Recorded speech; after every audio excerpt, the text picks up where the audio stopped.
Invitar, eh, si de repente a mi cámara se le provoca un ruido ahí, si llega a pasar me avisan por favor. Eh, Esperemos que ya esté todo en orden, pero bueno, si llega a pasar me avisan. Me gustaría invitarles a que abran la cámara todos los que puedan, por favor, para saber que no les estoy hablando a la computadora. Este, Muy bien, hola. Hola, hola, hola, saludos, saludos. Algunos ya de la casa, ¿verdad? Aquí fervientes en el proyecto Timoteo, presencial o virtual, aquí estamos todos. Muy bien, mucho gusto en poderlos ver. Gracias por abrir la cámara, ahora no se duermen, para que estén bien atentos y nutridos en la meditación que tengamos el día de hoy. Bueno, estamos hablando en esta ocasión sobre un tema fundamental que podemos decir que no me va a aportar nada y al mismo tiempo me va a disponer a todo. Esta contradicción, el silencio, no me aporta nada, agregaría ahora, según los criterios del mundo, pero me dispone a todo según los criterios de Dios. El silencio es fundamental para la contemplación de Dios y para la docilidad que debemos tener a Él. Nos estamos guiando en este libro del Cardenal Sara, maravilloso, que quien no lo tenga le sugiero que lo adquiera, La fuerza del silencio. Y cualquier libro del Cardenal Sara que ustedes lean va a ser una riqueza. Muchos de ellos son dedicados al sacerdocio, pero incluso a un laico le puede servir para entender qué es el sacerdocio, el sacerdote, y enseñarle porque a veces los sacerdotes descuidamos nuestra identidad, ayudarle pues a nuestro sacerdote a que llegue a ser lo que es. Ajá. Pero, por ejemplo, acaba de salir, todavía no está en español, o acaba de salir en español más bien, un libro del Cardenal Sara que todavía no leo, pero desde ya les puedo decir que es garantizado, Catecismo de la Vida Espiritual. Muy seguramente lo tengamos, la exposición del libro por acá por Timoteo, porque es así lo más contundente para crecer en santidad según la sagrada tradición de la Iglesia. Entonces, ya lo veremos aquel libro, ¿no? De la fuerza del silencio es el que estamos de alguna manera meditando, y otro que les sugiero bastante, se hace tarde y anochece. Un discernimiento sobre la crisis en el mundo y en la Iglesia. Maravilloso, del Cardenal Sara también. Es garantizado lo que, por gracia de Dios, Él nos puede aportar. Bien, entonces, hablando del silencio, el cardenal toca sobre todo en este capítulo que me toca meditar con ustedes en relación a la liturgia, pero no es solo en ese sentido. Hay un texto bíblico en el profeta Habacuc, un versículo muy puntual, pero lleno de riqueza para nosotros.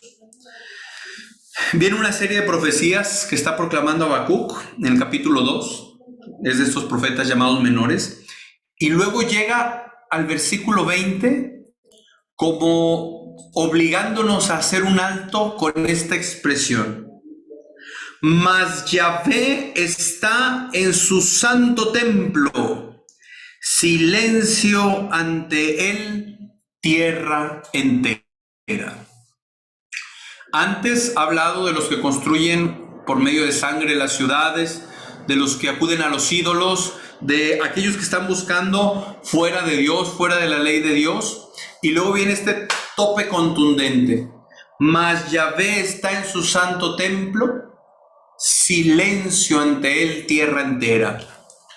Y entonces nos encontramos nuevamente ante una contradicción, porque hay muchos salmos que hablan de prorrumpir en alabanzas, de aplaudir, alabar a Yahvé todas las naciones, aclamando todos los pueblos, firmes su misericordia con nosotros, su fidelidad dura por siempre, aclamad, aclamad, proclamar que el Señor es grande, etc. Y luego por otro lado se nos dice, Yahvé está en su templo, silencio ante él, tierra entera. Habacuc 2:20, silencio ante él, tierra entera. El libro tiene como subtítulo, de la fuerza del silencio, contra la dictadura del ruido. En algún curso hablé del sensualismo, que no significa sensualidad en el sentido de lo erótico, sino en el sentido de la primacía de los sentidos. Pensamos que algo, para que sea verídico, para que sea importante, trascendente, se tiene que sentir. Y que si no lo siento, entonces no lo puedo juzgar como verdadero. Esto tiene gran relación con cierta influencia que se ha dado, y mucho en los grupos carismáticos, del protestantismo. El fundamento para Lutero, el que inició con esta cuestión del protestantismo, con una serie de afirmaciones heréticas y rompiendo con la iglesia, provocando un verdadero cisma. Para él, el fundamento de la vida cristiana es lo subjetivo, lo que yo siento. Luego, otro gran expositor del protestantismo, que sería Calvino, para él, esta misma experiencia de salvación que diría Lutero, la lleva a un grado extremo. Pero bueno, volviéndonos a Lutero, ¿qué importa? Lo que el sujeto, subjetivismo, siente, experimenta, percibe. De manera que, según esta visión protestante, basta el sentirse salvado para considerar que la salvación es verdadera. Ojo, esto no se opone a una verdadera experiencia personal de salvación. No lo estamos hablando como realidades opuestas. Pero el cristianismo tiene un problema, entre comillas. Voy en eso, en el libro que estoy escribiendo. El cristianismo tiene un problema, que por la encarnación del Verbo eterno del Padre, el cristianismo es objetivo. Me dicen que ya soy un ruido. Sí, sí, padre, ahí se metió la interferencia. No deja que se escuche o algo así. Se escucha, pero está el ruido de fondo. Bueno, no sé si sea mi calentador porque está haciendo frío. Deja, checo y me dicen si es eso.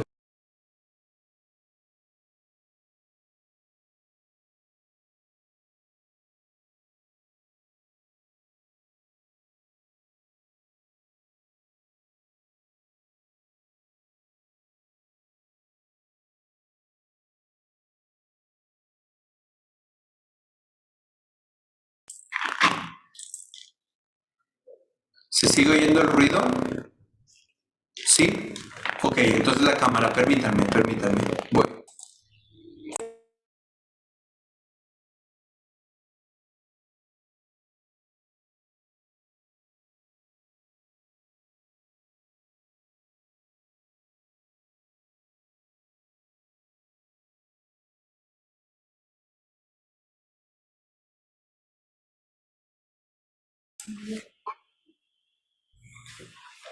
Bien, entonces pareciera que hay una oposición o contradicción entre la alabanza gozosa que se tiene que hacer al Señor y, voy a decirlo así, la imposición de este silencio.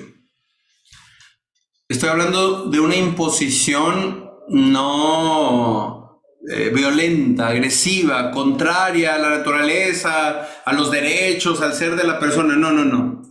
Estoy hablando, no sé, por ejemplo, cuando nos toca estar cerca o acompañando una familia donde un miembro ha muerto, por ejemplo.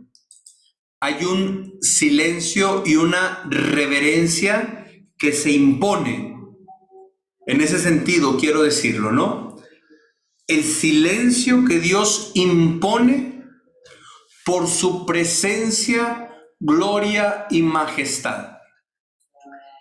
Y esto sucede porque lo más trascendente de la vida acontece en la intimidad del silencio.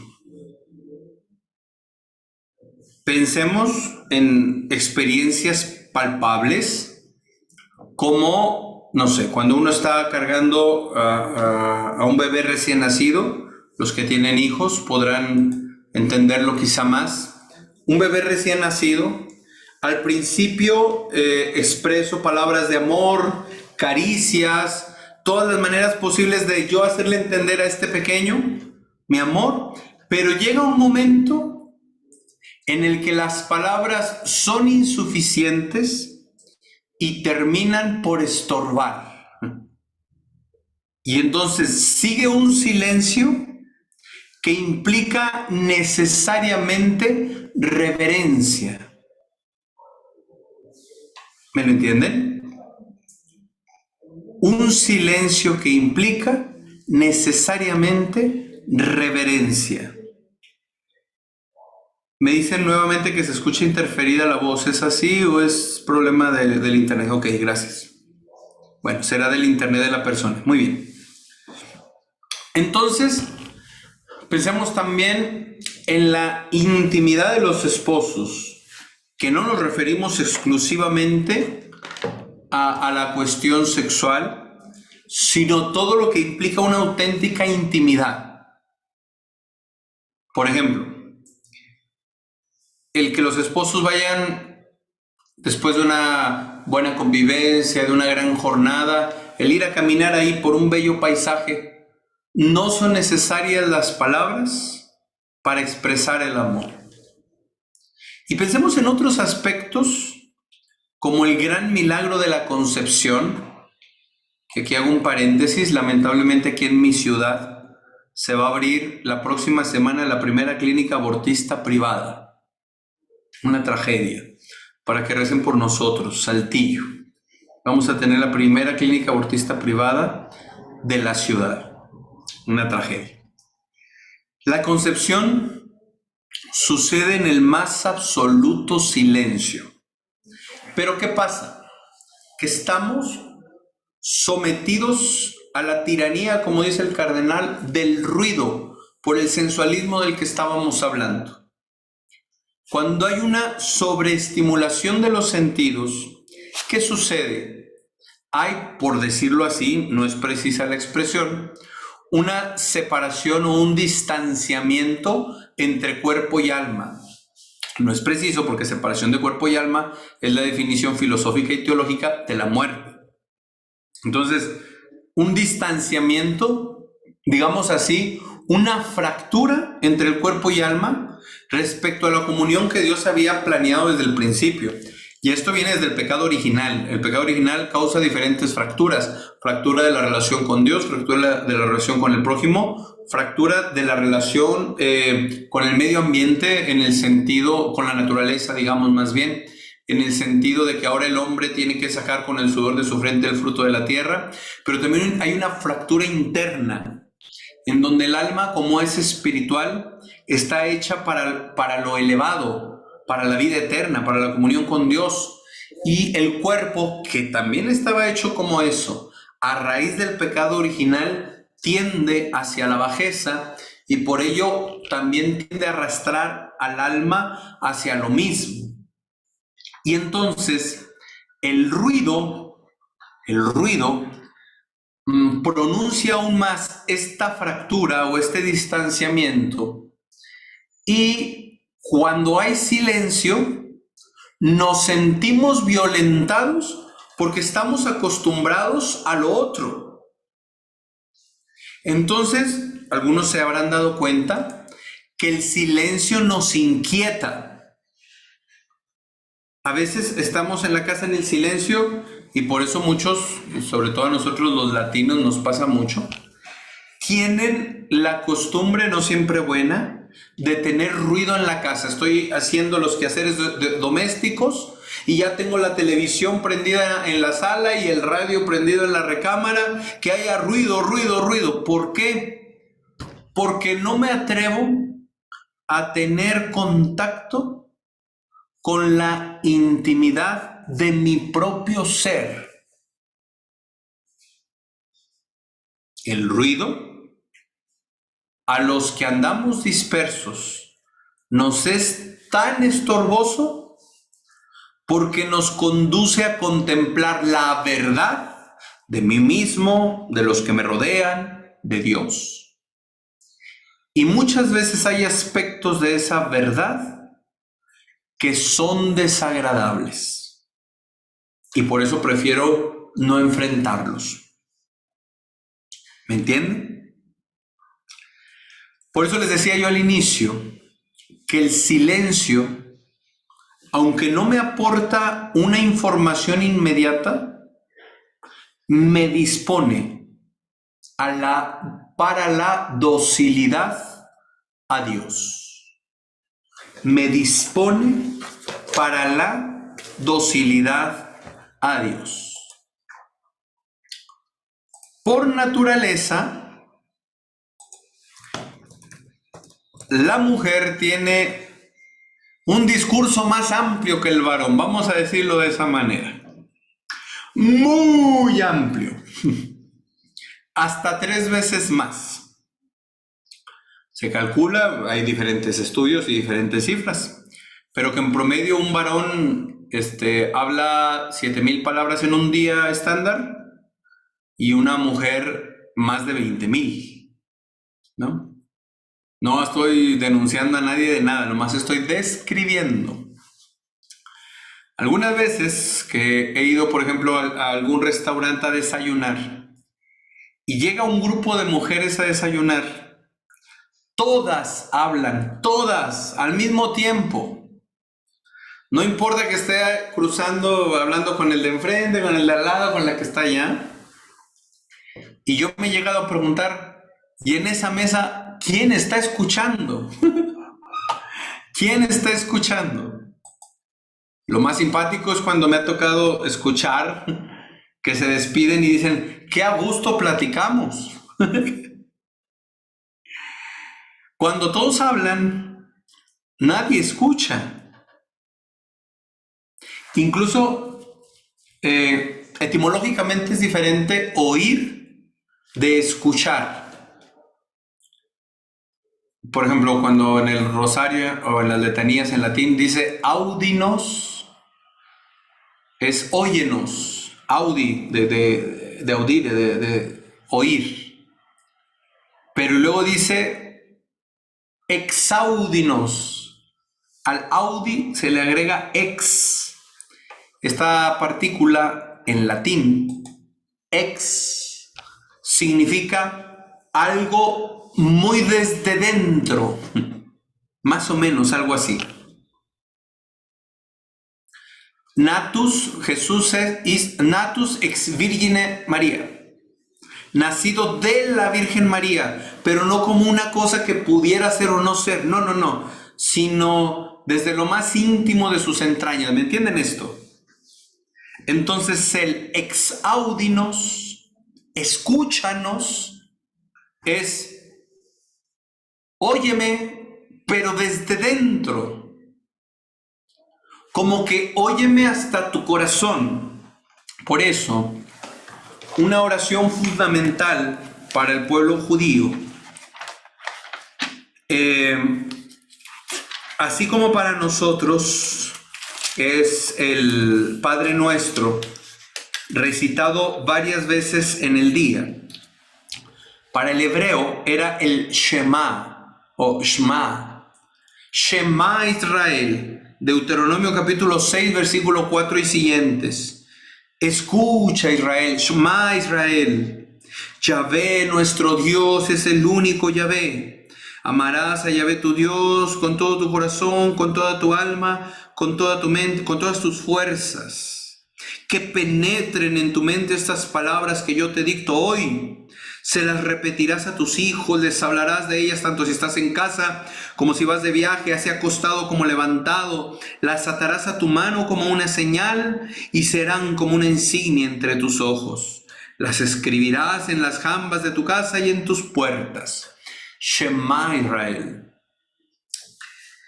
Tan es así que en algunos de los evangelios, cuando le preguntan a Jesús cuál es el primer mandamiento, el Señor responde: el primer mandamiento es este: escucha, Israel. Fíjese, lo antepone a amarás al Señor tu Dios. Dice, el primer mandamiento es escucha, Israel. Escucha, escucha.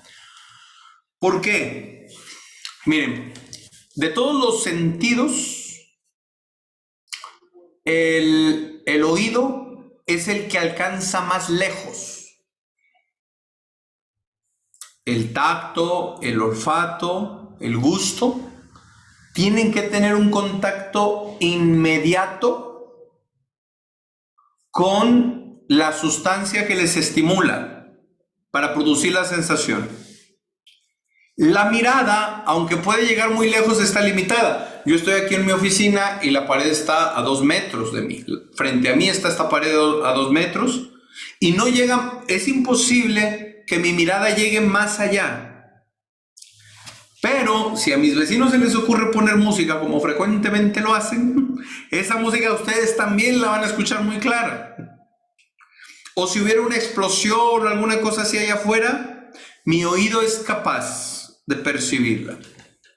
Entonces, el oído es el que tiene mayor alcance hacia afuera. ¿Me lo entiende?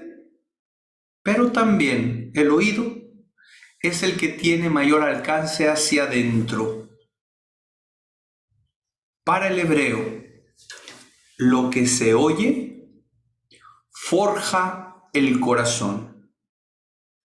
Por eso, la palabra de Dios, hablando de antigua alianza, no estaba escrita. No estaba escrita. ¿Por qué?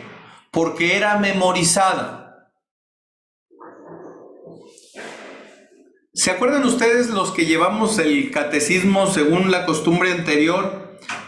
Repasar casi cantadito. ¿Dónde está Dios? Dios está en el cielo, la tierra y en todo lugar. Los mandamientos de la ley de Dios son 10. El primero, amarás a Dios, etc. ¿Se acuerdan? Algunos pusieron cara de que no se acuerdan. Por lo menos de la tonadita espero que sí. El hacer este ejercicio modelaba nuestro corazón. Luego se metió la idea de que no, es que tiene que ser más explicado y con jueguitos y con dibujitos. Está bien eso, pero nunca se debió haber descuidado lo otro. Yo me acuerdo que estábamos en primero de teología y un padre mayor cumplió reciente 70 años de sacerdote, imagínense. 70, sí. 70 años de sacerdote. 70. 7-0. Cuando él nos daba clase en el seminario, la primera exposición nos dijo, saquen una hoja, anoten los 10 mandamientos de la ley de Dios, los 5 mandamientos de la iglesia, las 5 bienaventuranzas, los 7 dones del Espíritu Santo y los frutos del Espíritu. Ya con eso. Alumnos de teología, seminaristas de teología. Dice el padre, yo no sé siquiera si tengo que revisar esto o no. Pero pregúntense, porque ya están cerca de ser sacerdotes y no se saben ni los 10 mandamientos. Y es verdad, porque hemos abandonado trágicamente la recitación que nos lleva a memorizar y a forjar el corazón. Entonces, la Biblia no estaba escrita, luego se pone por escrito, pero resulta que el hebreo más original, digamos, son puras consonantes, no tiene vocales. ¿Por qué? Porque como ellos se lo aprendían de memoria, las consonantes escritas eran, bueno, de aquí para acá, porque va para el otro lado en los hebreos, las consonantes escritas eran una guía de lo que yo ya me sabía. ¿Me entiende eso? ¿Por qué? porque los hijos escuchaban al padre recitar lo que ahora nosotros diríamos citas bíblicas, recitar una y otra vez, Shema, Israel, Adonai Eloheinu, Adonai Echad, Shema Israel, y se lo iban aprendiendo.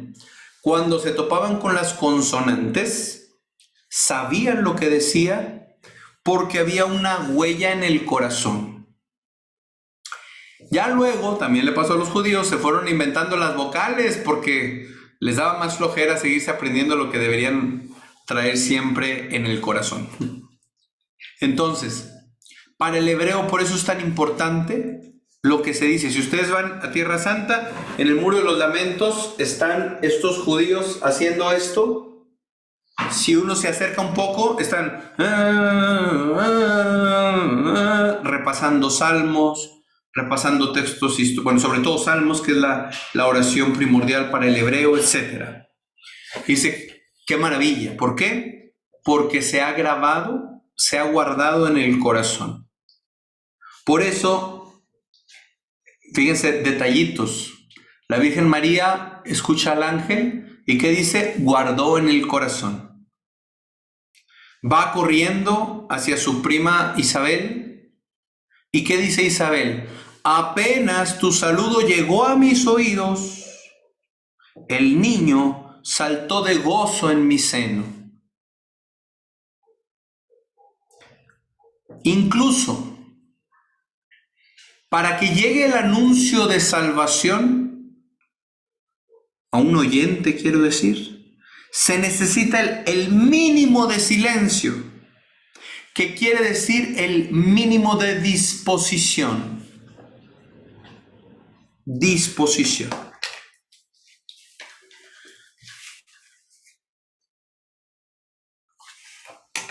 Cuando oramos, incluso en un ambiente carismático, debemos de buscar primar, darle prioridad al silencio.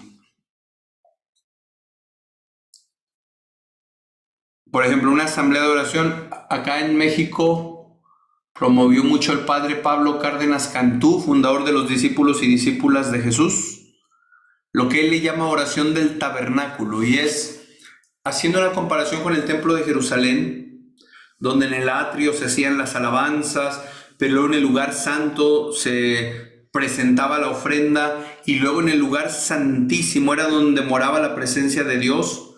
Se iba avanzando hasta llegar al silencio. Entonces, quienes siguen ese método, vamos a llamarle, siempre desembocan en el silencio. Y luego ya van saliendo, otra vez canto de adoración, y luego ya canto de alabanza, canto de exaltación, el júbilo y todo lo que da. Es muy importante tener en nuestra vida de oración una actitud contemplativa. Y esa es otra particularidad fundamental del silencio. El silencio no al principio, se tiene que educar en ello, pero el silencio nos conduce, si somos perseverantes y si tenemos un corazón dispuesto, el silencio nos conduce a desarrollar una actitud contemplativa. Y quiero insistir, no se da en automático. ¿Dios pudiera darlo como un don extraordinario? Sí, sí pudiera darlo, mas no está obligado a hacerlo en tal o cual momento.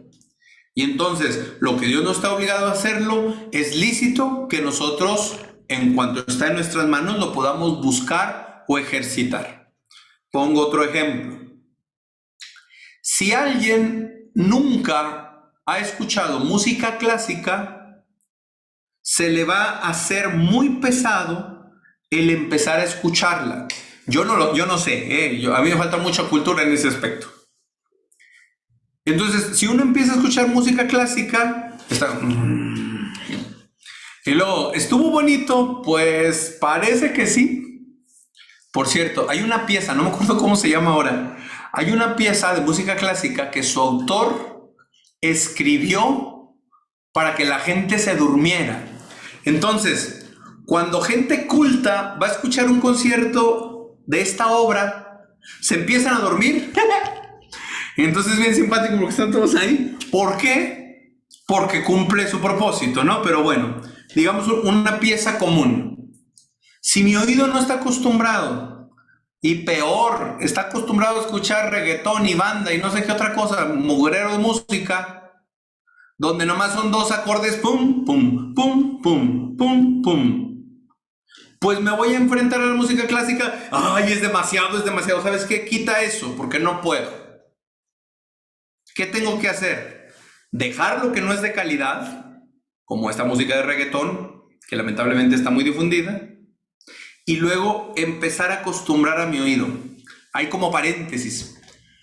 Cuando viene alguien que está sufriendo de ansiedad o incluso de depresión, pero que se angustia mucho, esas personas que, ¿y si me pasa esto? ¿Y si me enfermo? ¿Y si me muero? ¿Y si no sé qué tanto? Y siempre estoy pensando que si a mis hijos les va a pasar algo. A estas personas tienen un desorden en la estructura del pensamiento que ha sido tan repetitivo que forma hábito, costumbre, deja huella en el alma, en la inteligencia, y entonces provoque que la persona siempre siga el camino que ya conoce.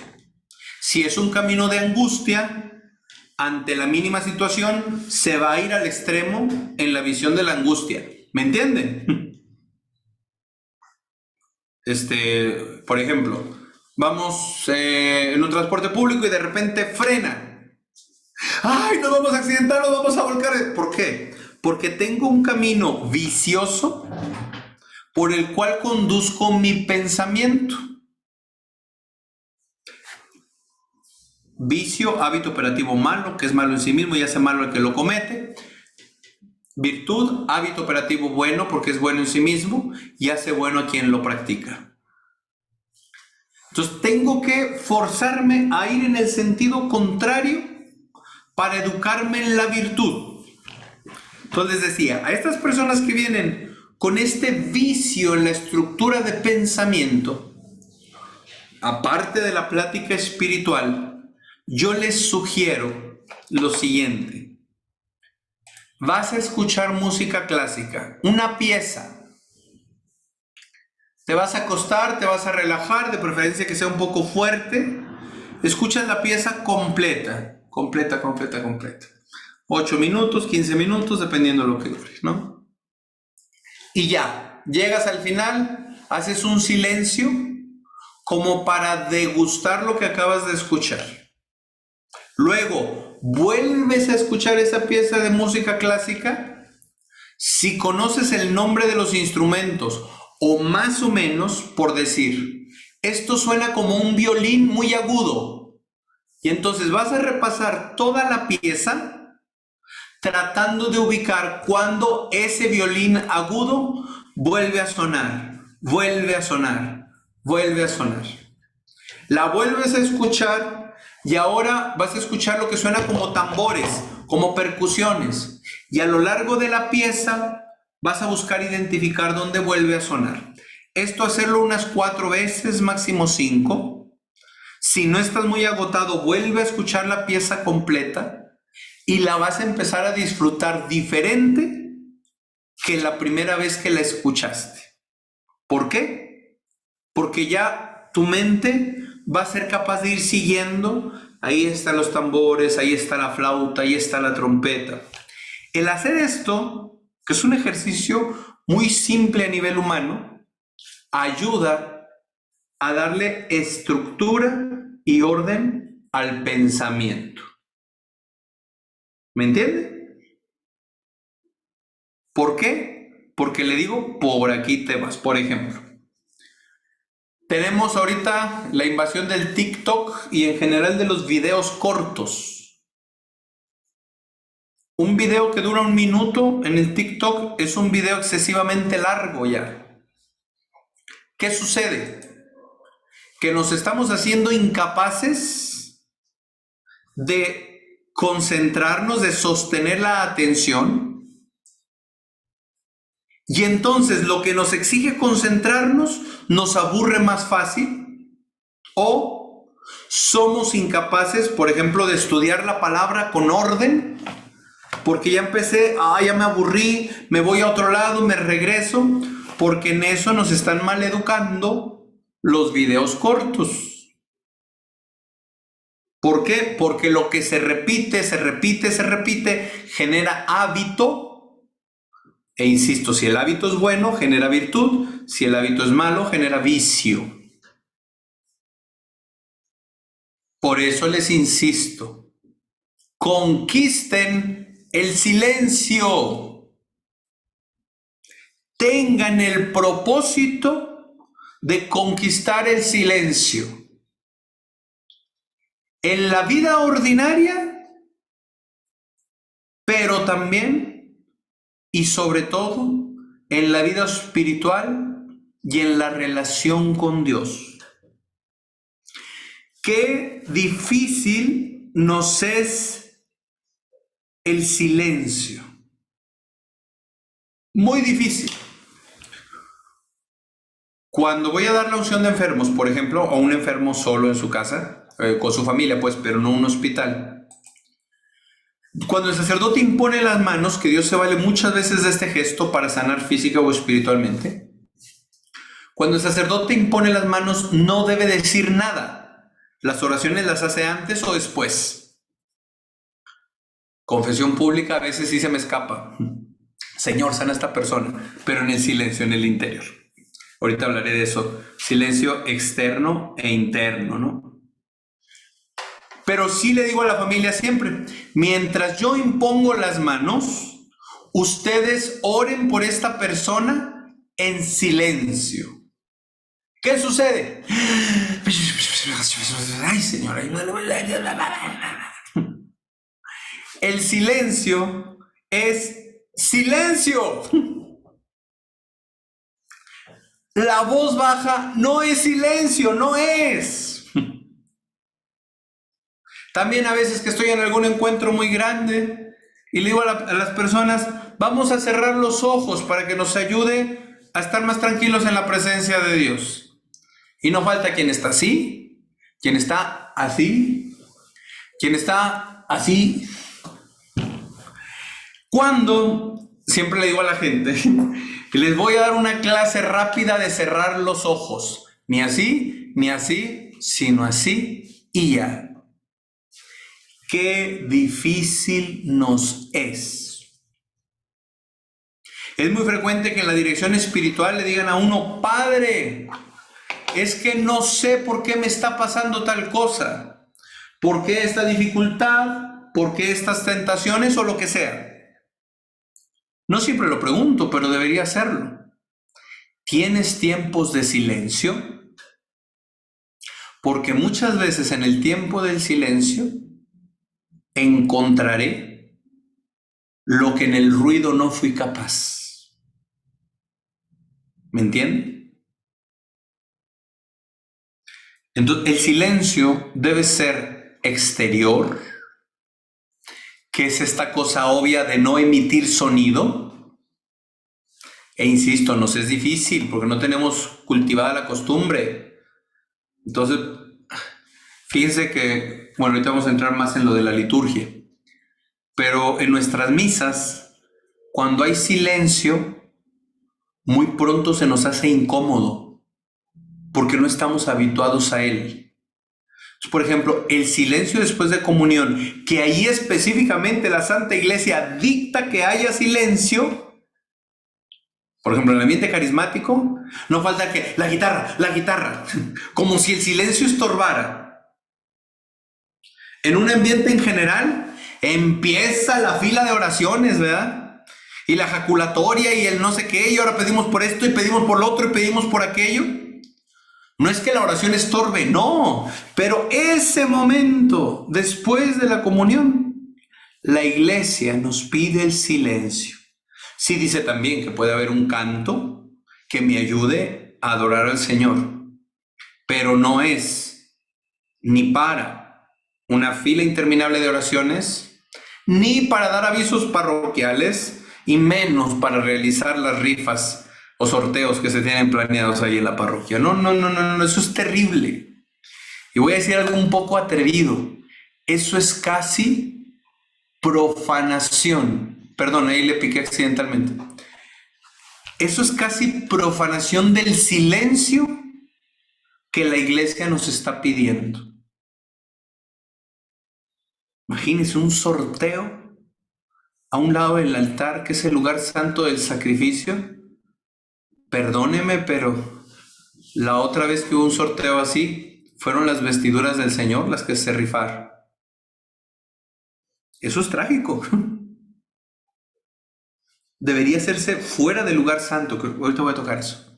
Fuera del lugar santo. La Santa Misa no es una reunión o sesión de un sindicato o de un club. No, no, no, no, no. Es el momento cumbre en el que el Cordero Inmolado santifica a su amada iglesia. ¿Por qué?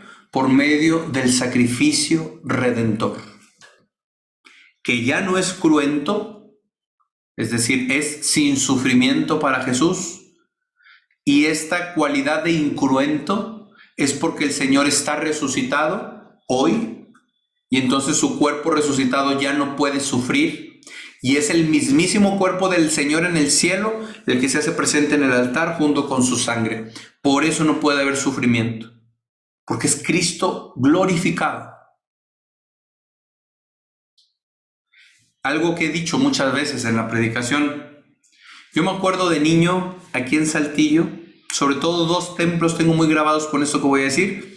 San Juan Nepomuceno y Catedral, que están en la misma calle, relativamente cerca uno de otro. Me acuerdo de niño la experiencia imponente de silencio que había al entrar a estos templos. Imponente. Te zarandeaba. Yo me acuerdo que como niño me provocaba algo que me hacía buscar hacia un lado y hacia otro. Y como a veces, hasta cuando alguien se hincaba y hacía ruido la banca o los pasos en el templo llamaban la atención, y hasta eso, el que iba llegando tenía que entrar con mayor sigilo. ¿Por qué? Porque había algo que hemos perdido, y es otra cosa fundamental para el cardenal, pero todavía no quiero entrar ahí todavía, que es la noción de lo sagrado. La santidad del lugar sagrado. Que como es sagrado, tiene que ser tratado distinto de lo profano.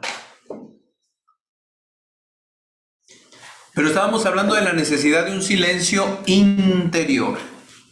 La necesidad de un silencio exterior. El callarte, cállate y no hagas ruido. Y si vas a tomar algo de tu bolsa, no hagas así. No. Silencio exterior. Pero quizá todavía más importante, silencio interior. Ojo, yo puedo rezar el rosario en silencio y está bien, muy bien. Él está rezando, Dios te salve María, llena eres de gracia. Pero tengo que buscar el momento en el que incluso interiormente haya silencio, interiormente haya pronunciación de palabras, que interiormente tampoco haya movimientos como de intercesión, de súplica, de voy a buscar esto, voy a buscar aquello, sino dejarme superar por la majestad de Dios y abrazar por ella en el silencio, en el silencio. Entonces, tenemos que buscar también la oración mental, digamos que es un silencio exterior, que siempre la ha promovido la iglesia, pero también, como digo, debemos llegar al momento en el que toda palabra, todo gesto, todo movimiento interior, toda inquietud interior se detenga ante la majestad de Dios. El lugar excelso para realizar esto es delante del sagrario.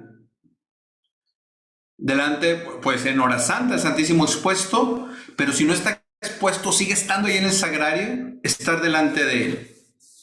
Si por alguna razón me es muy difícil acceder a un sagrario porque no hay cerca o porque está cerrado el templo, por eso conviene en casa tener un oratorio. Esta área es mi lugar con Dios, y no solo mío, sino de toda mi familia. Mi lugar para estar en Dios. De preferencia que fuera por separado, aunque fuera un cuartito ahí encerradito chiquito, pero ahí está la Biblia, ahí está el crucifijo, alguna otra imagen de la Santísima Virgen o que yo sea particularmente devoto, pero que también en casa haya esta diferencia de que este es mi lugar para encontrarme con el Señor. Eso es muy útil. Si no lo tengo, como quiera rezo. Entra en tu cuarto, cierra la puerta y ora a tu Padre que está ahí en lo secreto. Y tu Padre que ve lo secreto te recompensará. Silencio exterior, silencio interior. Mi pequeña comunidad, con la que yo estuve en mi parroquia antes de entrar al seminario y me han seguido acompañando, teníamos nuestra reunión una vez por semana. Y muchas veces pasó, un grupo de oración carismático, muchas veces pasó que en nuestra reunión lo que reinaba era el silencio. Vamos a ponernos en presencia de Dios y ahí permanecíamos. Y eso era maravilloso. No digo que es la única manera, pero sí es una manera que todos debemos vivir. ¿Por qué? Primero les expliqué como un poco lo más antropológico, el efecto psicológico del silencio. Pero ahora estamos entrando ya en el aspecto espiritual. Cuando el Señor le habla a Samuel, Samuel, Samuel, ¿qué hace Samuel? Va corriendo donde Elí y le dice, aquí estoy, pues me llamaste. Yo no te llamé, vete a acostarte. 2, 3 veces. Finalmente, Elí entiende que era Dios mismo quien le estaba hablando a Samuel. Elí era un hombre sabio y por eso le da esta instrucción a Samuel. Cuando vuelvas a escuchar la voz, di, habla, Señor, que tu siervo escucha. Y pudiéramos agregarle que tu siervo calla. Por el silencio me hago capaz de recibir al otro, hablando en un plano humano entre nosotros que somos prójimos, pero también soy capaz de recibir al totalmente otro, con mayúscula, que es Dios.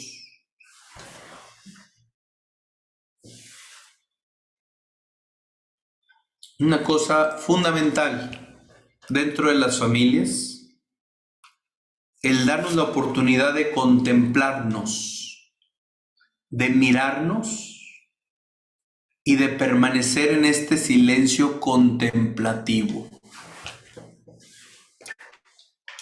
Tenemos un condicionamiento trágico por nuestra cultura actual. Se llama pragmatismo. ¿Y qué significa de modo muy resumido? Que yo voy a atender o le voy a dar importancia a lo que me es útil, que me dé una utilidad inmediata, y lo que no dé utilidad inmediata, recházalo, porque lo único que va a hacer es estorbar. En español se tiene esta expresión, el dinero es oro, por lo tanto no hay que perderlo. Y si el tiempo me lleva a obtener dinero, es mejor obtener dinero que perderlo. Ok. Por ejemplo, el papá que va a trabajar toda la jornada laboral y está muy cansado, ha hecho la parte de providencia que le toca respecto a la familia. Pero el fundamento de la familia no es el sustento material, sino el sustento en el amor. Y este papá que llega cansado y tiene su hijo de 3 o 4 años, que este hijo no ha visto a papá en todo el día, ¿y qué quiere hacer? Platicarle. ¿Y qué le platica? Según los criterios adultos, cosas inútiles. Ah, papá, fíjate que se me cayó la pelota. Ah, papá, fíjate que en la escuela la maestra me dijo tal cosa.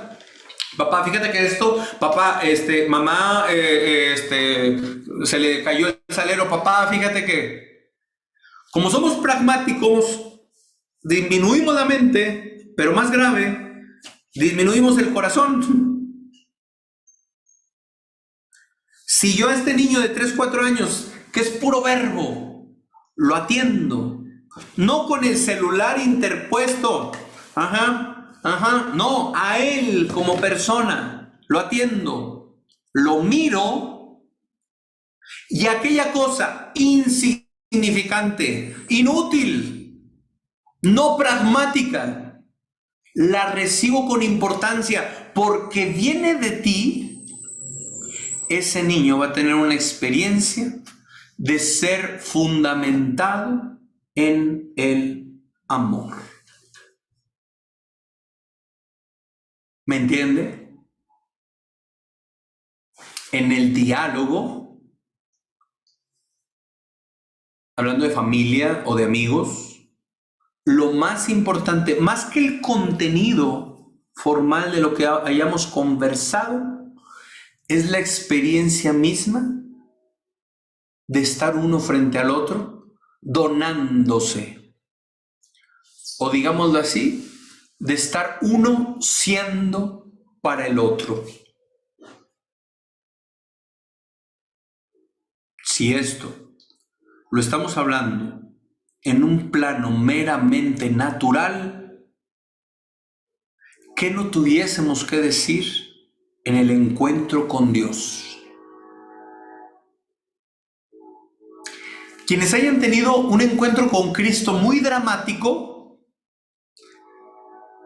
ay, aquel encuentro, y yo sentí, mi corazón latía y sentía un calor, y yo lancé el pecado fuera de mi vida. Al principio, quienes hayan tenido esta experiencia, yo la tuve en algún momento, en un retiro en el seminario. Al principio no hay palabras para explicar lo más importante de esa experiencia. Poco a poco irán apareciendo las palabras cuando la experiencia se asiente. Pero esto nos deja en claro entonces también esta importancia del silencio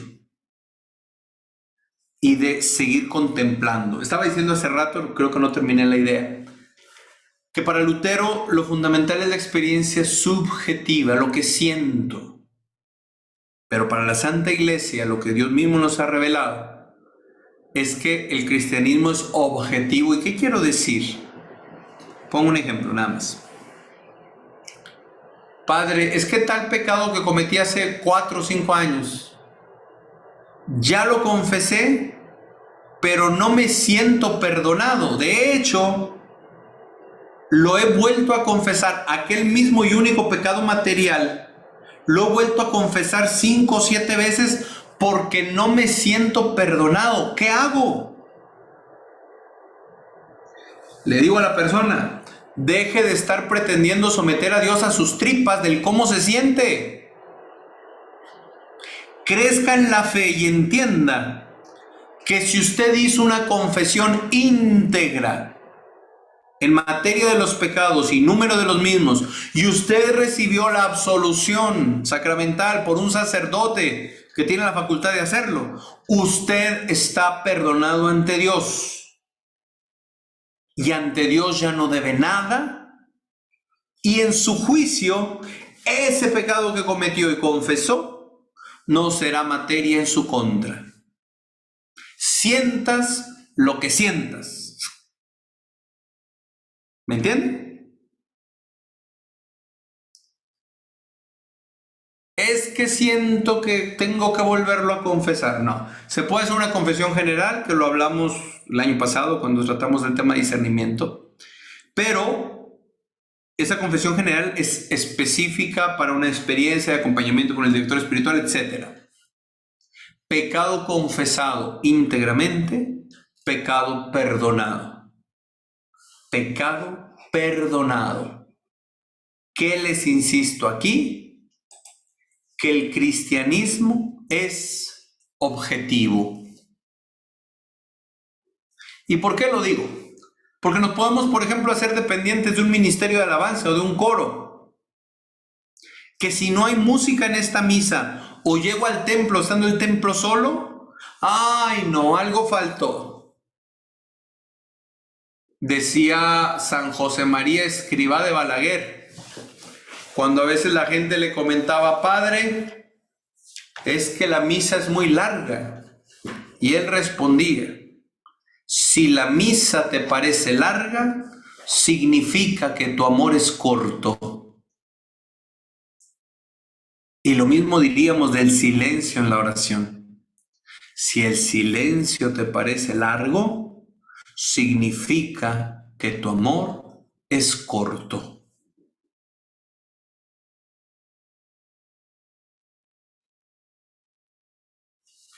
Se ha propagado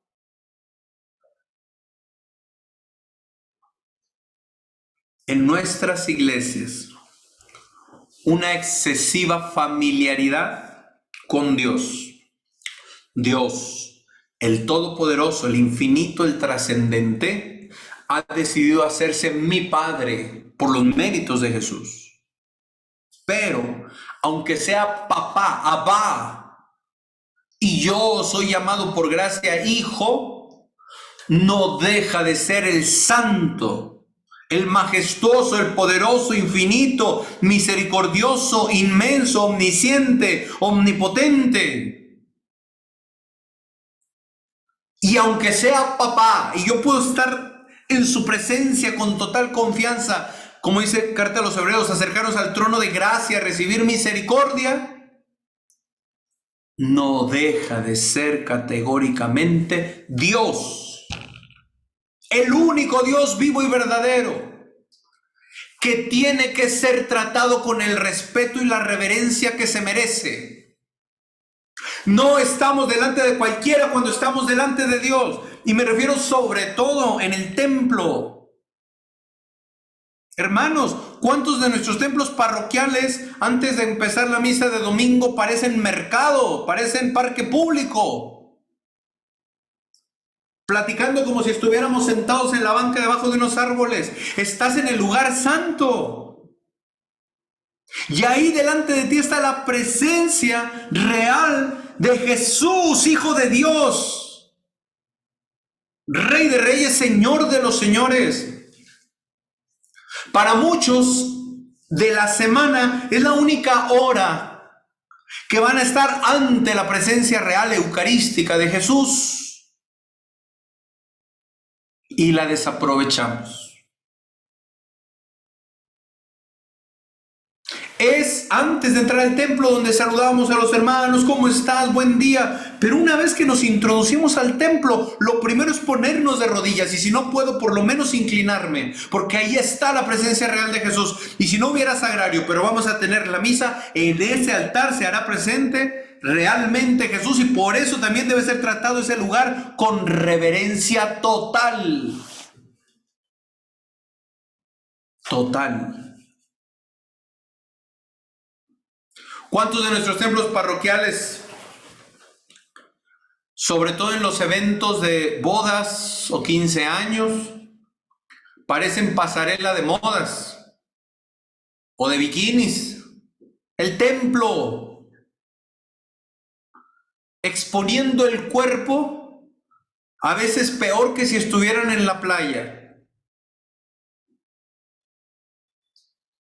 Aquí paréntesis. Una vez el padre Olivera Rabasi hizo una reflexión muy buena.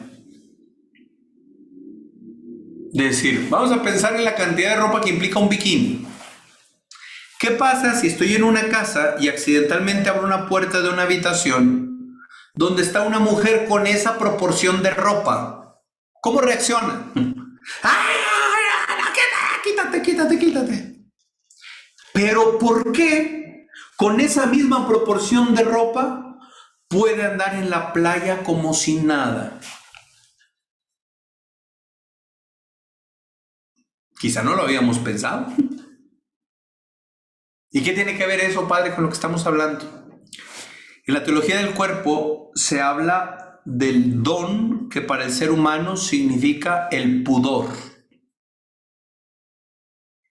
Porque el pecado original rompe lo que se llama inocencia original en Adán y Eva.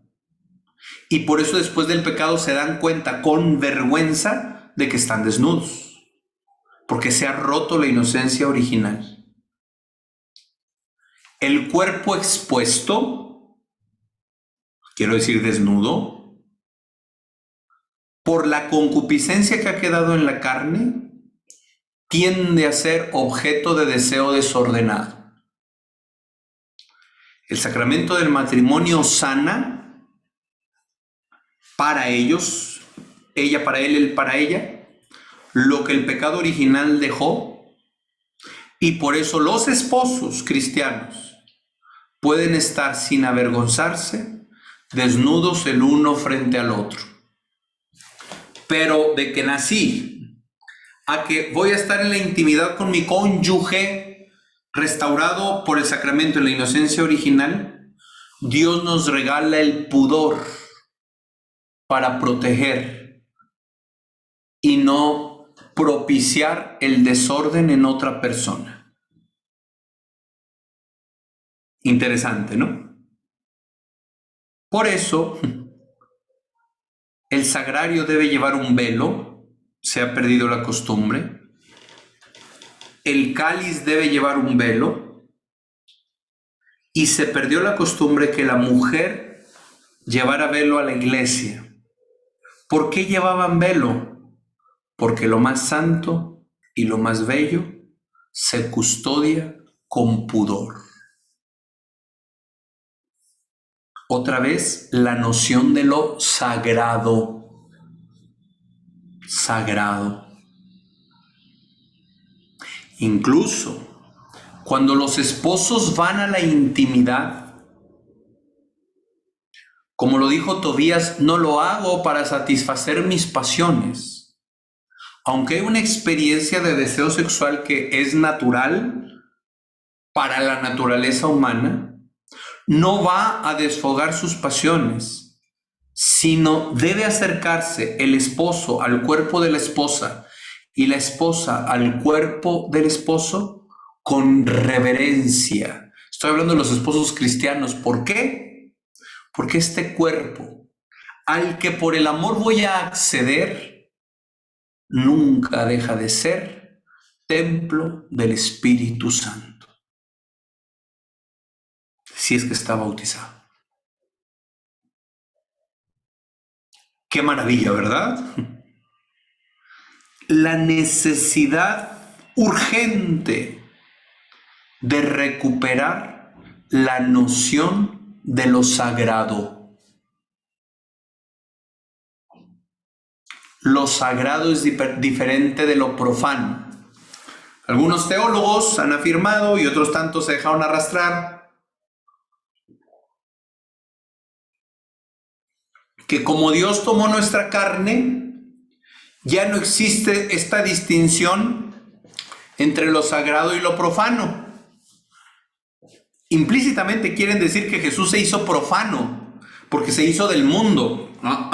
Aquí estamos en el mundo, pero sin ser del mundo. Y vino a santificar el mundo, tomando nuestra carne, que la carne humana estaba destinada a la condenación a causa del pecado original y personal, y la rescata en su propia carne santísima, rescata toda carne humana de los que creen en él, para ser elevados al orden sobrenatural. Entonces no podemos rebajar a Jesús como un cualquiera, como un profano. No. Siempre santo. Siempre santo.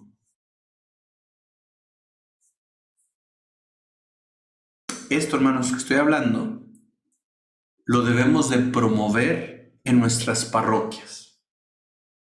Volver a identificar el templo como un lugar sagrado, que porque es diferente a los demás, se tiene que tratar de forma diferente a los demás.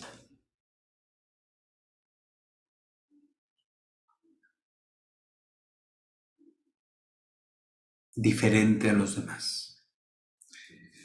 Entonces, el silencio nos da esta experiencia para diferenciar lo que es ordinario como cualquier otra cosa de lo que es sagrado. Luego, nos abre a la realidad del misterio. ¿Qué significa misterio? No es solamente algo oculto o escabroso. No, no, no, no. Misterio es una realidad tan grande que yo no la puedo abarcar. Este celular traerá muchas funciones, muchas que yo no conozco, pero lo puedo abarcar. Si me lo propongo, le puedo sacar peso, medida, materiales, funciones, y se acabó. Y entonces, al agotarlo, de alguna manera, me estoy adueñando de este objeto porque lo abarco. El misterio, y el gran misterio que es Dios sobre todo, es tan grande que me supera, y yo no lo puedo abarcar, y me tengo que dejar abarcar por Él. De manera que la única actitud justa ante el misterio es la contemplación que se propicia en el silencio. Esto lo hablo, por ejemplo, cuando alguien va al mar, sobre todo por primera vez, pero bueno, a mí me pasa cada que voy, pero sobre todo la primera vez que vas al mar y que te das cuenta que tu mirada que tú creías tan amplia no te alcanza para abarcar el mar y tienes que mirar hacia un lado y hacia el otro. Esa es como la noción de la contemplación del misterio. Mas Yahvé está en su santo templo, silencio ante él, tierra entera. El Concilio Vaticano II habló de una participación plena y activa y ha tenido muchas interpretaciones. El entonces cardenal Ratzinger hablaba, tiene un libro que yo les sugiero leer también, que se llama El espíritu de la liturgia. Y otro libro muy bueno de Ratzinger, Un canto nuevo para el Señor, si mal no recuerdo así se llama ese otro libro. En el espíritu de la liturgia platica el entonces cardenal que hemos mal pensado que una participación plena y activa en la liturgia significa que todos hagan algo. Y por eso, bueno, entonces los lectores, está bien, ¿no? Pero entonces los que van a llevar el canasto, pues bueno, también se tiene que usar. Pero ahora vamos a llevar unos guaraches, y ahora llevamos un termo, y ahora llevamos un celular como ofrenda de no sé qué. Como que todos tienen que hacer algo, todos tienen que hacer algo. Y dice el cardenal Ratzinger, no es esa la participación activa en la misa, sino el darnos cuenta de lo que Dios y solo a Dios puede hacer y unirnos de corazón al ministerio del sacerdote que está ofreciendo adoración perfecta al Padre porque es Cristo mismo quien la ofrece. Amarás al Señor tu Dios con todo tu corazón, con toda tu alma, con toda tu mente, con todas tus fuerzas. Todo mi ser participando del misterio de la Santa Misa que es inagotable. En la liturgia tradicional, antes de la Reforma, que era lo uniforme en todos lados, el canon romano, o sea, lo que llamamos plegaria eucarística, se hacía en voz muy baja o en silencio. Todo lo que el sacerdote hace, te pedimos Padre Todopoderoso, etcétera, en silencio. ¿Por qué? Ha llegado a, por ejemplo, si falla un micrófono, hay gente que dice, es que no se oye. No importa que no se oiga, ¿por qué? Porque el sacerdote se lo está diciendo a Dios Padre, y Él sí oye. Entonces, aunque fuera en silencio, la comunidad se puede unir a esta presidencia del sacerdote y participar activamente de la Santa Misa. Y ya que estoy hablando de esto, otra vez a lo pragmático. Si se dice, bueno, mucha gente entiende, más bien diré, mucha gente entiende que si en la misa no me traigo un mensaje aplicable para mi vida, esa misa no tuvo sentido. Y eso es un error. Claro que la homilía, uno de los aspectos será que tenga aplicaciones para la vida. Pero, por ejemplo, al hablar del misterio de la Trinidad en Dios, basta con contemplar el misterio que el sacerdote nos dé algunas predicaciones de cómo es la relación entre el Padre, el Hijo y el Espíritu Santo, cómo se vive la vida divina en ellos, cómo vamos a participar cuando lleguemos al cielo de esa vida divina, aunque no signifique una aplicación práctica del cómo dialogar con mi esposa, con mi hijo. Pero la cosa es que si yo estuve presente en cuerpo, alma y espíritu ante el santo sacrificio redentor en la Santa Misa, la gracia de este sacramento se ha derramado sobre mí, incluso antes de comulgar. Si estamos en un encuentro y se agotan las hostias y 20 hermanos no pudieron comulgar, ahí es donde se hace la comunión espiritual y no hay ninguna tragedia de por medio. ¿Por qué? Porque si estuve no de cuerpo presente, sino verdaderamente presente en la Santa Misa, porque estuve más ante la cruz que los que estuvieron en el Calvario aquel primer Viernes Santo, mi vida es bendecida con la gracia sacramental de la Eucaristía. ¿Les queda claro? En ese sentido, tenemos que recuperar la capacidad de asombro. Una de las cosas que se argumentaron para cambiar del latín a la lengua vernácula es que la gente al entender fuera más consciente y participara mejor. Es buena la intención, pero a veces en la práctica, ¿qué ha pasado? Que estamos tan acostumbrados a escucharla que a veces ni sabemos lo que significa. Es más, que ya no significa nada. Y a veces ni lo que predicó el padre ni lo que dice la plegaria, porque como siempre es lo mismo, pues que diga el padre lo que tenga que decir y yo aquí lo escucho. Y aguas con esto que voy a decir. Aunque el presbítero, el sacerdote, ofrece por el sacramento del orden, él mismo el sacrificio in persona Christi, todos los bautizados presentes son partícipes de la ofrenda. In persona Christi capitis, el sacerdote, en persona de Cristo cabeza.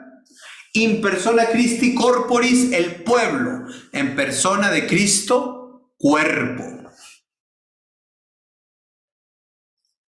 ¿Qué pasaría? ¿Qué dirían ustedes? El sacerdote está en plena consagración, no silenció el celular, le llega una llamada y se sale a contestar.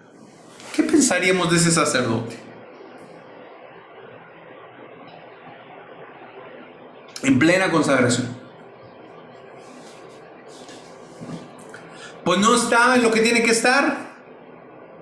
¿Cómo se le ocurre al padre contestar la llamada en plena consagración? Bueno, pero resulta que la misa es misa desde que empieza hasta que se acaba.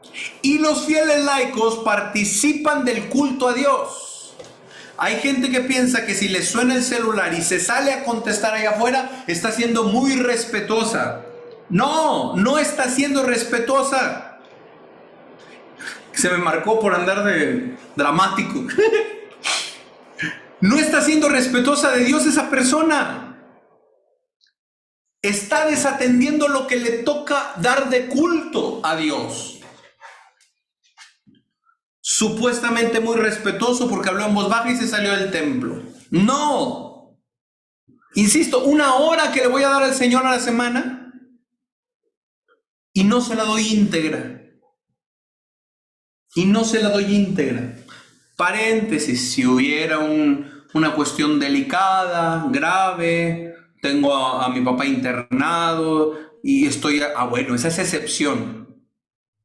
Pero por una cosa cualquiera, desatender el culto divino es algo verdaderamente grave, porque cada uno de los bautizados presentes en la misa ofrecen el culto a Dios.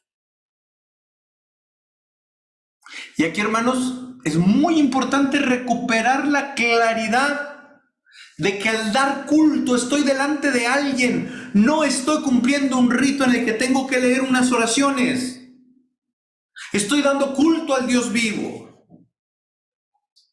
Y pongo este ejemplo. La última oración del ofertorio, antes del lavatorio de las manos, el sacerdote se debe inclinar y decir: acepta, Señor, nuestro corazón contrito y nuestro espíritu humilde. Que este sea hoy nuestro sacrificio y que sea agradable ante ti, Dios nuestro. Qué oración tan bella tiene que hacer el sacerdote en ese momento, que es la oración que viene en el libro del profeta Daniel. Hay padres que en ese momento hacen esto y se van. Y yo digo, ¿a qué hora le habló a Dios? Imagínense acordamos tener este tema conmigo hoy. Y yo abro la cámara y le digo: hola, qué bueno que hayan venido, nos vemos, bye. Ustedes dirían, ¿estuvimos en un tema con el Padre Vicente? Pues no.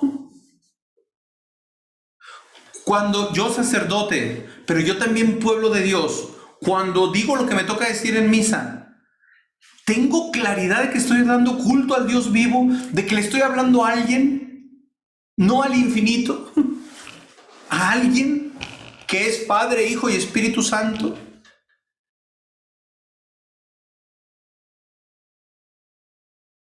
El silencio nos lleva a recuperar esto. Última cosa que digo, porque ya se va a acabar el tiempo. El silencio también se exige para no abaratar la verdad. Cuando está el Señor Jesús siendo juzgado por Pilato, la última pregunta: ¿y qué es la verdad? El Señor no la contesta. Porque la verdad no se abarata. Porque la verdad es Él. Es decir, la respuesta que hubiese dado el Señor Jesús, sí se la dijo a los apóstoles en la cena: yo soy el camino, la verdad y la vida. Cuando Pilato lo cuestionó, ¿y qué es la verdad? De haber contestado, Jesús le hubiera dicho: yo soy. Pero eso se hubiera prestado a burla, a desprecio o cualquier otra cosa. Por eso el Señor guarda silencio. No todo se tiene que decir a todos todo el tiempo. Hay que aprender a callar.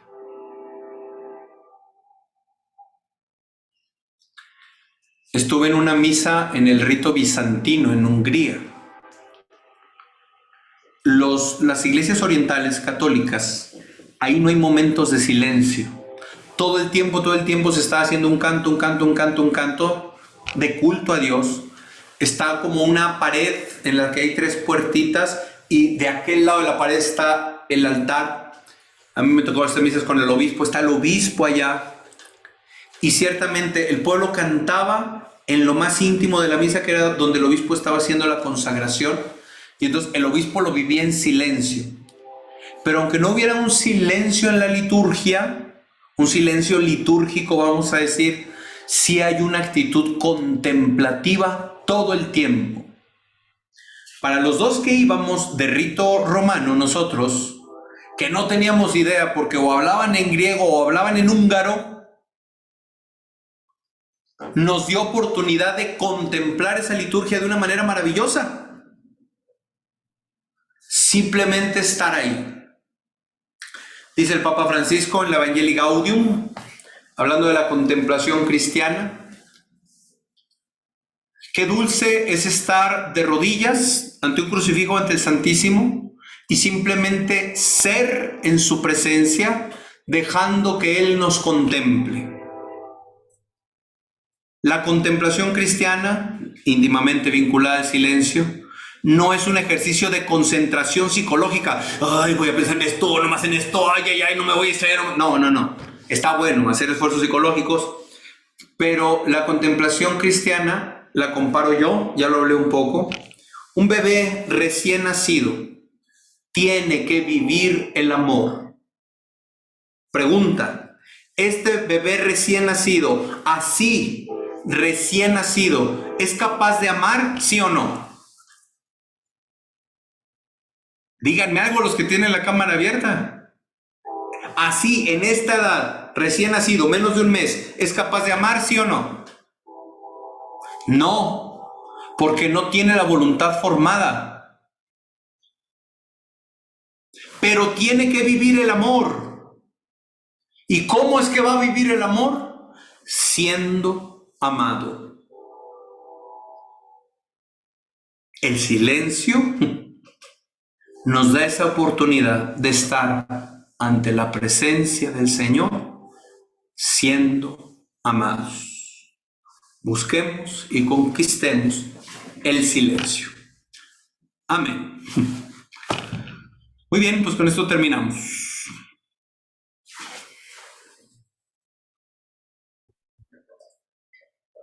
Muy bien, muchas gracias, Padre. No sé si un momentito de oración y una bendición para todos los hermanos y antes de despedirnos. Sí, hoy no voy a tener oportunidad de contestar preguntas. Vamos a hacer una oración muy breve, que es parte de la oración de completas, que es la oración que se hace antes de ir a dormir. ¿Por qué particularmente quiero hacer esta hoy? Por el cántico de Simeón, que es una parte de esta oración, hoy que celebramos la presentación del Señor, ¿no? Entonces, quien se lo sabe me va siguiendo, si no yo mismo hago las respuestas. En tus manos, Señor, encomiendo mi espíritu. En tus manos, Señor, encomiendo mi espíritu. Tú, el Dios leal, me librarás, te encomiendo mi espíritu. Gloria al Padre, y al Hijo, y al Espíritu Santo. En tus manos, Señor, encomiendo mi espíritu. Sálvanos, Señor, despiertos. Protégenos mientras dormimos, para que velemos con Cristo y descansemos en paz. Ahora, Señor, según tu promesa, puedes dejar a tu siervo irse en paz, porque mis ojos han visto a tu Salvador, a quien has presentado ante todos los pueblos, luz que alumbra a las naciones y gloria de tu pueblo Israel. Gloria al Padre y al Hijo y al Espíritu Santo, como era en el principio, ahora y siempre, por los siglos de los siglos. Amén. Sálvanos, Señor, despiertos, protégenos mientras dormimos, para que velemos con Cristo y descansemos en paz. Amén. El Señor esté con ustedes. Que el mismo Dios de la paz les santifique totalmente y que todo su ser, espíritu, alma y cuerpo sea custodiado sin reproche hasta la venida de nuestro Señor Jesucristo. Amén. Y la bendición de Dios Todopoderoso, Padre, Hijo y Espíritu Santo, descienda sobre ustedes y permanezca para siempre. Amén. Vayamos en paz, demos gracias a Dios. Pues ya hay que ir calentando motores y llenando bolsillos para el Timoteo de este año, el seminario ahí en octubre, para que lo vayan teniendo en consideración y Dios mediante nos podamos ver ahí y seguramente en otros cursos a lo largo del año. Que el Señor les bendiga, un abrazo, un gusto haberme encontrado con ustedes. Gracias, Bye, bye. Padre. Bye bye.